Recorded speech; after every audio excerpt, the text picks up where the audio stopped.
দর্শক, এই মুহূর্তে কমলাপুর রেল স্টেশন থেকে সরাসরি যোগ দিচ্ছেন সহকর্মী জাকারিয়া খান। জাকারিয়া, ঈদ যাত্রায় সাধারণ মানুষের উপচে পড়া ভিড় থাকবার কথা বাড়ি ফেরার জন্য, তো একটু জানতে চাই সেখানকার পরিস্থিতি কি, চিত্রটা আমাদের জানাবেন।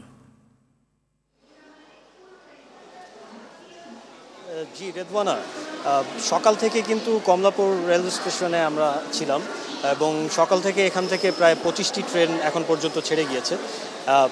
আমরা যেটা জানতে পেরেছি যে এই কমলাপুর রেল স্টেশন থেকে যে আজকে সারাদিনে প্রায় 70টি ট্রেন যাবে, তার মধ্যে থেকে কয়েকটি স্পেশাল ট্রেন রয়েছে। এবং কিছুক্ষণ আগে আমরা এখানকার বিভাগীয় পরিচালকের সাথে কথা বলছিলাম, তিনি বলছিলেন যে ট্রেনের আসলে কোনো শিডিউল বিপর্যয় হয়নি, দু একটি ট্রেন ছাড়া। এবং আমরাও সেটি দেখতে পেরেছি। কিছুক্ষণ আমরা এখানে দেখছিলাম যে কয়েকটি ট্রেন বনলতা এবং এই সুবর্ণা এরকম কয়েকটি ট্রেনের কয়েক মিনিট শিডিউল বিপর্যয় হয়েছে। এছাড়া কিন্তু প্রত্যেকটি ট্রেন সময় মতন ছেড়ে গিয়েছে এখান থেকে। এবং বেলা বাড়ার সাথে সাথে কিন্তু কমলাপুরে মানুষের ভিড় বাড়ছে এবং এই যাত্রীচাপ সামাল দিতে রেলওয়ে কর্তৃপক্ষ যেমনটি বলেছেন যে তাদের এখানে 300 নিরাপত্তা কর্মী নিয়োগ দেওয়া রয়েছে এবং তারা কিন্তু সার্বক্ষণিক এই যাত্রীদের নিরাপত্তায় কাজ করে যাচ্ছেন।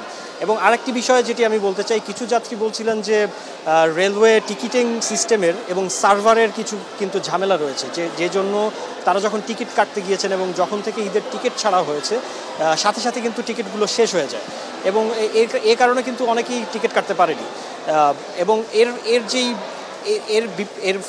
এর বিপক্ষে যেই কর্তৃপক্ষের যে একটি প্রয়াস, সেটি আমরা দেখতে পেরেছি কিছুক্ষণ আগে, অর্থাৎ সকালে এখানে র্যাবের একটি অভিযান পরিচালিত হয়, র্যাব 3-এর।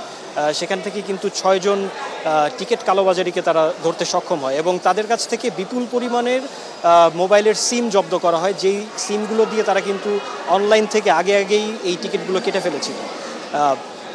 এই বিষয়গুলোই বলছিলেন যাত্রীরা, যে এই বিষয়টা, এই সার্ভারের বিষয় এবং টিকিটিংয়ের সিস্টেমের যে বিষয়টি, এই বিষয়টাতে কিন্তু আরেকটু উন্নতি করতে পারে রেলওয়ে কর্তৃপক্ষ। এ ছিল কমলাপুর থেকে এখন পর্যন্ত আমার কাছে সর্বশেষ। রেদওয়ানা।